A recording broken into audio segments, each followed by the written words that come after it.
할렐루야. 한 주간도 주 안에서 평안하셨는지요? 코로나 때문에 모든 것들에 제약이 많아 시간이 더디 갈 것 같았는데 오히려 평범했던 일상 때보다 시간이 더 빠르게 지나는 것 같습니다. 오늘은 4월 셋째 주 주일 예배입니다. 몸에 익숙해져 있는 비대면으로 예배를 드리지만 어수선이나 분잡함이 아닌 신령과 진정으로 예배드리는 예배자들이 되기를 원합니다. 저희들의 예배를 통해 하나님께 영광을 돌리며 예배 중 말씀하시는 하나님의 음성을 통해 위로받고 세상을 살아갈 새 힘을 주시는 살아계신 하나님을 만나는 은혜가 저희 모두에게 넘치기를 간절히 소망합니다. 현재 세상에 살고 있는 모든 사람들은 코로나로 인해 힘들고 고단한 시간들을 보내고 있습니다. 최근에 들은 여러 소식 중에 마음을 아프게 하며 코로나로 인해 죽는 일이 남의 일이 아니구나를 실감했던 일이 있었습니다. 토론토에서 목회를 하시던 목사님이 코로나 때문에 소천하셨다는 소식입니다. 온 가족이 코로나 때문에 입원했다가 퇴원했지만 목사님은 하나님의 부르심을 받았습니다. 남은 가족들은 여전히 코로나 후유증으로 지금도 힘들게 지내고 있습니다. 목사님은 목회를 위해 이중직을 하면서도 복음을 나누는 기쁨이 넘쳤던 목사님이셨다라고 같이 사역했던 성도님들이 말합니다.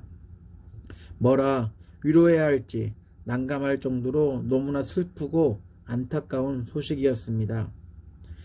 남은 장례 절차와 우리 유가족을 위해 하나님의 위로와 인도하심이 있도록 계속 중보기도 해주시기 바랍니다.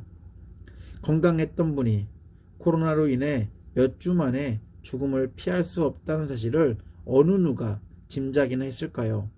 주변의 많은 사람들은 젊으니까 건강하니까 쉽게 지나갈 것이라 생각했을 것입니다. 그러나 현실은 그렇지 않았습니다. 저희들은 세상에 사는 동안 기대하지 않은 여러 가지 일로 인해 기쁨보다는 염려하고 고민합니다. 근심하고 염려하며 그 순간들을 벗어나 보려고 안간힘을 씁니다. 안간힘을 쓰면 쓸수록 아픔과 고통의 깊이는 육신을 지나 더 깊게 삐집고 마음까지 들어와 뒤집어 놓습니다. 나름 며칠 밤을 새고 머리를 맞대어 나온 방법들이 얼마나 의미 없고 허무한지를 너무 많이 경험했고 지금도 경험하고 있습니다. 인생은 고통과 고난으로 가득한 시간을 가지고 있습니다. 물론 살면서 잠깐이라는 기쁨의 순간들도 있었지만 그것들은 표현처럼 순간이었고 인생의 많은 시간들은 그렇지 않았습니다. 그래서 일부 사람들은 기쁨의 순간들만 추억하며 인생을 견뎌보려고 합니다. 기쁨의 순간들을 떠올리며 또 다른 기쁨을 기대해 보지만 그 역시 헛되다는 것이 전도자의 고백입니다. 왜냐하면 인생이라는 시간이 인생의 의미를 깨달아 누려볼까 하면 끝나버리고 마는 생각처럼 그리 길지 않기 때문입니다. 전도서 1장 13절로 15절입니다. 하늘 아래에서 되어지는 온갖 일을 살펴서 알아내려고 지혜를 짜며 심혈을 기울였다. 괴로웠다. 하나님은 왜 사람을 이런 수고로운 일에다 얽매어 꼼짝도 못하게 하시는 것인가? 세상에서 벌어지는 온갖 일을 보니 그 모두가 헛되어 바람을 잡으려는 것과 같다. 구부러진 것은 곧게 할 수 없고 없는 것은 셀 수 없다. 지금 코로나 때문에 일어나는 여러 슬프고 속상한 일들이나 세상에서 가장 지혜롭다고 말하는 전도자의 고백에서도 알 수 있듯이 세상 속에 살면서 기뻐할 수 있다는 것은 불가능해 보입니다. 그리스도인인 저희들도 염려가 가득한 세상에 살고 있습니다. 그럼에도 오늘 본문에서 바울은 빌립보 교회와 성도들을 향해 그리고 저희들에게 강력하게 선포하고 있습니다. 그것은 염려하는 대신 두 번 반복해서 말하는 주님 안에서 항상 기뻐하라입니다. 바울은 주님 안에서 기뻐하라고 말씀하면서 동시에 만나는 모든 사람에게 그리스도인의 기쁨을 나누라고 말합니다. 그리스도인들이 만나는 모든 세상 사람들은 손해를 입히고 핍박과 박해를 가하는 사람들입니다. 그럼에도 그들에게 주님께서 가까이 오셨다는 복음의 소식을 가지고 기쁨의 삶을 사는 그리스도인의 모습을 통해 기쁨이 무엇인지 확실하게 보여주라고 말합니다. 4절에서 5절입니다. 주님 안에서 항상 기뻐하십시오. 다시 말합니다. 기뻐하십시오. 여러분의 관용을 모든 사람에게 알리십시오. 주님께서 가까이 오셨습니다. 솔직히 빌립보 교회의 상황을 보면 기뻐하거나 감사할 수 없습니다. 그리스도인으로 사는 삶을 방해하고 핍박하는 무리들이 주변에 너무 많이 존재하고 있었습니다. 기쁨과 감사보다는 짜증과 두려움, 불안함과 분노가 가득할 수밖에 없는 환경입니다. 지금 그들에게 이러한 감정을 표현해도 속이 후련할까 말까 하는데 역설적으로 그들에게 기쁨의 삶을 보여주라고 말합니다. 그렇다고 지금 빌립보 교회에 편지를 쓰고 있는 바울의 상황은 좋은가요? 바울 역시 감옥에서 선교 여행 대신 서신서로 선교 사역을 대신하고 있습니다. 그럼에도 바울은 예수 그리스도 안에서 기뻐하라고 말합니다. 바울은 무엇 때문에 자신의 상황이 넉넉하지도 않고 빌립보 교인들의 상황도 분노와 억울함에 가득한 환경임에도 불구하고 기뻐하라고 말할까요? 바울은 비록 서신서였지만 편지 내용을 통해 그리스도인의 삶은 세상에서 얻는 것들로 인해 잠시 기뻐하는 것이 아니라 죽음에서 생명이라는 구원을 선물로 베푸신 예수 그리스도 안에서 항상 기뻐하는 것, 그것은 당연한 그리스도인의 반응이라고 강조합니다. 세상에서 얻을 수 있는 기쁨은 한시적입니다. 물질, 건강, 부, 명예, 인맥, 학벌, 이것들은 영원하지 않습니다. 세상에서 얻은 기쁨 중에 죽을 때 가지고 갈 수 있는 것은 하나도 없습니다. 그러나 영원전 계획하신 하나님의 구원 계획 안에서 예수 그리스도의 죽음과 부활을 통해 온 인류에게 베푸신 구원의 선물은 영원한 기쁨입니다. 그리고 영원한 죽음과 맞바꾼 영원한 생명입니다. 새로운 피조물로 사는데 그 어떤 것이 새로운 인생이라는 그 기쁨을 가로막을 수 있겠습니까? 바울이 강조하는 것은 복음 때문에 그리스도인들은 그리스도 예수 안에서 항상 기뻐할 수 있습니다. 바울이 주 안에서 기뻐하라고 거듭해서 말할 수 있는 이유는 예수 그리스도로 말미암아 저희들의 인생의 가장 큰 염려, 저희들이 해결할 수 없는 죽음이라는 저주가 해결되었기 때문입니다. 당장 저희들의 가장 큰 염려는 세상에 사는 동안 어떻게 편안하게 문제없이 살 수 있을까입니다. 그러나 막상 죽음의 문턱에 이르게 되면 이보다 더 큰 염려가 기다립니다. 곧 죽음입니다. 돈이나 건강이나 명예의 문제는 세상 방법을 동원해서라도 잠깐이나마 더 이상 염려가 되지 않게 할 수 있을지 모르지만 죽음 앞에서 어떠한 방법이 아무것도 없습니다. 그러나 그리스도인들은 복음으로 말미암아 육신의 생활이 세상 기준에 비해 만족스럽거나 행복하지 않을지라도 기쁨 가운데 살 수 있습니다. 복음은 하나님의 불변한 진리이며 인생의 변화를 가져다주는 하나님의 능력입니다. 염려 속에서 허우적거리는 저희들을 복음으로 건져주시고 복음의 능력으로 기쁨의 인생을 살게 하셨습니다. 이것이 바울이 거듭해서 말하는 기쁨의 이유입니다. 저희들은 이 복음을 듣고 세상 사람들과 함께 살고 있지만 그들과 전혀 다른 삶을 살고 있습니다.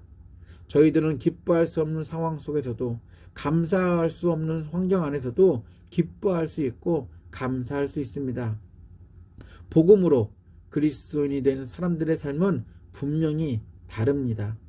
메시지 성경은 오늘 본문 4절 5절을 쉽게 풀어쓰고 있습니다. 날마다 온종일 하나님을 찬양하십시오. 하나님께 푹 빠지십시오. 만나는 모든 사람에게 여러분이 그들 편이며 그들과 함께 일하며 그들을 거스르지 않는다는 것을 할 수 있는 한 분명하게 보여주십시오. 주님이 곧 도착하신다는 것을 그들에게 알리십시오. 그분은 지금 당장이라도 나타나실 수 있습니다. 빌립보서 2장 14절에서 16절은 더 구체적으로 그리스도인의 기쁨의 삶이 세상과 어떻게 다른지 쓰고 있습니다. 기쁨의 그리스도인으로 사는 것이 고통과 두려움이 가득한, 염려가 가득한 세상에서 얼마나 의미가 있는지를 설명합니다. 메시지 성경입니다. 무슨 일을 하든지 기꺼운 마음으로 흔쾌히 하십시오. 말다툼하거나 따지지 마십시오. 흠없이 세상 속으로 들어가 이 더럽고 타락한 사회에 맑은 공기를 불어넣으십시오. 사람들에게 선한 생활과 살아계신 하나님을 볼 수 있게 하십시오. 환하게 빛을 비춰 주는 메시지를 어둠 속에 전하십시오. 그러면 그리스도께서 오시는 날에 나는 여러분에 대해 자랑할 것이 있을 것입니다. 여러분은 내가 한 이 모든 일이 헛수고가 아니었음을 보여주는 산 증거가 될 것입니다. 바울뿐 아니라 성경은 저희에게 기쁨이 넘치는 그리스도인의 삶을 통해 어두운 세상에 복음을 전하라고 말합니다. 그것은 죽음의 독가스가 가득한 세상에 생명을 공급하는 맑은 공기와도 같습니다. 짜증이 가득하고 불만이 가득하고 분노가 가득하고 내일의 염려로 가득한 세상 속으로 들어가서 하나님을 보여주라고 말합니다. 저희들이 잘 알다시피 기쁨과 감사의 삶은 내가 원한다고 하고 싶다고 할 수 있는 것이 절대로 아닙니다. 사람들 앞에서 염려 안 하는 척 신용은 가능할지 모르지만 그것은 진정한 그리스도인의 모습이 아니라 이중적인 삶을 사는 가식적이고 종교적인 사람의 모습일 뿐입니다. 저희들은 세상 사람들처럼 너무나 연약한 인간들입니다. 그러나 복음의 능력으로 말미암아 저희들은 세상과 분명히 다른 인생을 살고 있습니다. 세상 사람들과 똑같다면 자신의 신앙을 점검해 볼 때입니다. 그렇다고 저희들의 감정을 숨기거나 속이라는 말이 절대로 아닙니다. 나 자신을 위해 내가 바꾼 나의 모습은 어느 정도까지 속일 수 있을지 모르지만 마음은 언제나 불편할 것입니다.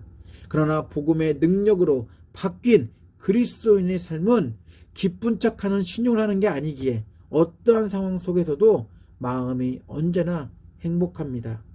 그렇기에 신앙과 삶은 서로 떨어져 있는 별개의 것이 아니라 함께 하는, 함께 동행하는 것입니다.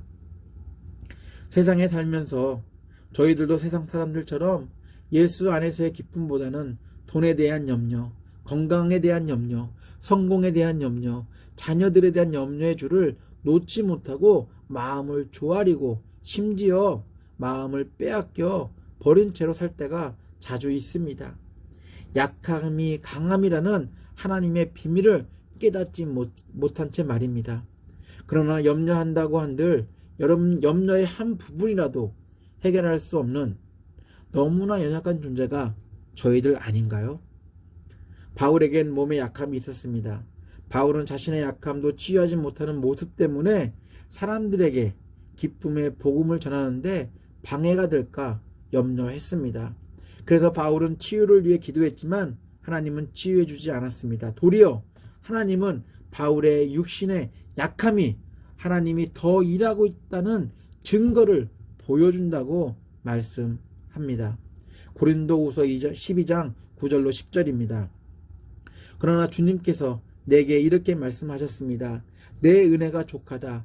내 능력은 약한 데서 완전하게 된다. 그러므로 그리스도의 능력이 내게 머무르게 하기 위하여 나는 더욱 더 기쁜 마음으로 내 약점들을 자랑하려고 합니다. 그러므로 나는 그리스도를 위하여 병약함과 모욕과 궁핍과 박해와 곤란을 겪는 것을 기뻐합니다. 내가 약할 그때 오히려 내가 강하기 때문입니다. 바울이니까 가능하지라고 생각할 수 있습니다. 예수는 하나님의 아들이니까 십자가의 죽음 앞에서도 능히 죽을 수 있지라고 생각할 수 있습니다. 바울의 병약함과 모욕과 궁핍과 박해와 곤란은 바울이 얼마나 연약한 존재인지를 보여줍니다. 예수의 십자가 죽음도 죽음의 저주 앞에 어쩔 수 없는 육신의 연약함을 보여줍니다. 그럼에도 바울은 예수는 연약함을 부끄러워하거나 두려워하지 않았습니다. 자신의 생각이나 힘으로 문제들을 해결할 수 있을까라는 염려로 자신들의 마음과 생각을 가득 채우지 않았습니다. 너무 맞아서 아픔이 있지만, 너무 배척당해서 외로움이 있지만, 너무 자기의가 강한 사람들 때문에 박해를 받았지만, 예수와 바울은 세상을 향해 분노하거나 저주하기보다는 복음의 기쁨으로 자신을 다스렸고 그 기쁨을 사람들과 나누었습니다. 본문은 기쁨과 반대되는 삶에 대해 염려라는 단어를 쓰고 있습니다. 염려라는 의미는 내가 감당할 수 없는 것들을 맞닥뜨렸을 때 쓰는 표현입니다. 내가 감당할 수 있다면 염려하지 않습니다. 내가 할 수 있는데 왜 염려하겠습니까? 내가 할 수 있는 역량 바뀌기에 염려하며 초조해할 수밖에 없습니다. 세상은 수없이 당하는 많은 염려 속에서 그 염려들을 해결해 보려고 나름 노력하지만 절대 불가능합니다. 누가복음 12장 25절로 26절입니다. 너희 가운데서 누가 걱정한다고 해서 제 수명을 한순간인들 누릴 수 있느냐? 너희가 지극히 작은 일도 못하면서 어찌하여 다른 일들을 걱정하느냐? 그렇습니다. 저희들이 아무리 걱정하고 염려한다 한들 저희들이 매 순간 만나는 상황들을 해결할 수 없습니다. 그렇기에 언제나 항상 기뻐한다는 것은 어불성설입니다. 인생을 살면 살수록 더 어려운 것 같습니다.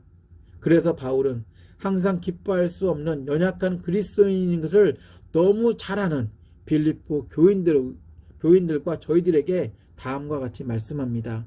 6절로 7절입니다. 메시지 성경입니다. 마음을 졸이거나 염려하지 마십시오. 염려 대신 기도하십시오. 간구와 찬양으로 여러분의 염려를 기도로 바꾸어 하나님께 여러분의 필요를 알리십시오. 그러면 여러분도 모르는 사이에 하나님의 온전하심에 대한 감각, 곧 모든 것이 협력하여 선을 이루게 된다는 믿음이 생겨나서 여러분의 마음을 안정시켜 줄 것입니다. 그리스도께서 여러분의 삶의 중심에서 염려를 쫓아내실 때 일어나는 일은 실로 놀랍기 그지없습니다. 바울은 염려할 수밖에 없는 인생을 사는 그리스도인들에게 하나님과 깊은 사귐의 줄을 놓지 말라고 말합니다. 하나님과의 사귐의 줄을 놓게 되면 세상 사람처럼 염려하며 온 인생을 허비할 수밖에 없다고 말합니다. 그리스도인들은 마음을 졸이거나 염려할 필요가 없습니다. 왜냐하면 저희들의 기도와 찬양을 들어주시는 하나님과 언제나 깊은 사귐 가운데 있기 때문입니다. 그래서 주님 안에서 항상 기뻐할 수 있습니다. 하나님은 세상에서 당하는 여러 가지 일로 염려할까 말까 고민하는 저희들이 하나님 앞에 나아갈 때 하나님은 염려 대신 저희들의 마음을 하나님의 평화로 채워주신다고 약속하셨습니다. 그리고 하나님은 예수 안에서 저희들의 마음과 생각을 지켜주신다고 확신하셨습니다. 그렇다고 모든 것을 팽개치고 기도만 하라는 것이 아닙니다. 저희들이 해야 할 목은 다 하면서 하나님과의 깊은 사귐의 관계를 계속 지속할 때 하나님은 저희들의 마음과 생각에 염려와 고민이 아닌 하나님의 평안이 저희들을 지켜주실 것입니다. 그리고 저희들은 그 문제 가운데서도 하나님이 하시는 일을 직접 목격할 것입니다. 놀랍기 그지없는 하나님이 하시는 일 때문에 저희는 그저 기뻐할 수밖에 없습니다. 세상에 살던 저희들은 하나님의 깊은 사귐 가운데 살고 있음에도 불구하고 하나님의 약속을 신뢰하기보다는 일어나는 사건, 사고들에 대해 초조하게 마음을 졸이며 염려하기에 바쁜 그런 모습들이 자주 있었습니다. 염려는 깊은 사귐보다는 하나님과의 단절을 초래합니다. 저희들이 세상에 살며 염려 대신 기도하며 하나님과 깊은 사귐 가운데 거한다면 지금도 일하시는 하나님은 모든 것이 협력해 선을 이루도록 도우실 것이며 저희들의 기쁨이 거짓이 아님을 저희뿐만 아니라 세상에 증명해 주실 것입니다. 하나님과의 깊은 사귐을 통해 하나님이 저희들의 삶의 중심에 자리 잡고 있는 한 하나님은 염려 대신 저희들의 마음과 생각을 그리스도 안에서 지켜주실 것입니다. 세상 속에 살며 지쳐있는 저희들의 생각과 마음이 사람의 헤아림을 뛰어넘는 하나님의 평화로, 또한 하나님이 주시는 기쁨으로 가득하기를 간절히 축원합니다. 기도합니다. 하나님, 솔직히 코로나 시기를 지나면서 경제적인 부분도 건강도 많이 염려했습니다. 또한 신앙생활도 많이 염려했습니다. 기도한다고 하지만 어떻게 이 시국을 헤쳐나갈 수 있을까? 염려가 먼저였습니다. 저희들의 필요만 채워달라고 보채듯이 기도했습니다. 믿음이 부족해서, 신앙 경력이 적어서 그럴 수도 있겠지만 무엇보다 하나님과의 깊은 사귐을 멀리했던 것은 사실입니다. 협력해서 선을 이루시는 하나님의 뜻과는 거리가 먼 것들에 때를 쓰면서도 하나님과 깊은 사귐 가운데 있다라고 자부했습니다. 연약한 저희들을 불쌍히 여겨 주시옵소서. 오늘 성경은 그런 저희들을 향해 거듭해서 주 안에서 항상 기뻐하라고 말합니다. 기뻐할 수 없는 상황임에도 바울은 기뻐하라고 권유합니다. 내가 결정한 것 때문에 기뻐해야 한다가 아니라 하나님의 은혜로 완성된 복음으로 기뻐할 수 없는 그리스도인이 되었기 때문에 기뻐하라고, 주 안에서 기뻐하라고 말합니다. 세상 속에서 염려로 하루 24시간에 거의 대부분의 시간을 저희들은 할애하고 있습니다. 염려에서 해결될 것들이 아님을 알고서도 염려하고 있습니다. 염려는 하나님이 원하시는 모습이 아님을 깨닫게 해주셔서 감사합니다. 예수 그리스도 안에서 항상 기뻐하는 저희들이 되게 해주시고, 기쁨을 잊지 않기 위해 날마다 하나님과 깊은 사귐을 이어가는 하나님 앞에, 세상 앞에 정직한 그리스도인이 되게 하여 주시옵소서. 바울을 통해 거듭해서 말하는 주 안에서 항상 기뻐하라는 하나님의 음성을 멀리하지 않고 하나님과 날마다 깊은 사귐 가운데 거하는 그리스도인, 세상에 기쁨을 선물하는 그리스도인이 되도록 언제나 저희들을 인도하여 주시옵소서. 염려로 가득한 세상에 기쁨을 주시기 위해 이 땅에 오신 예수 그리스도의 이름으로 기도합니다. 아멘. 주 예수 그리스도의 놀라운 은혜와 하나님의 아낌없는 사랑과 성령의 친밀한 사귐이 하나님과 깊은 사귐을 지속하여 저희들의 마음과 생각을 염려로부터 지키고 복음의 기쁨을 그리스도인의 삶을 통해 세상에 날마다 소개하며 살기로 결단한 예배자들 위해, 가정과 사업체와 옥빌 한인교회 위해, 또한 코로나로 인해 슬픔과 좌절과 아픔 가운데 있는 모든 사람들 위해 함께 하시기를 간절히 축원하옵나이다. 아멘.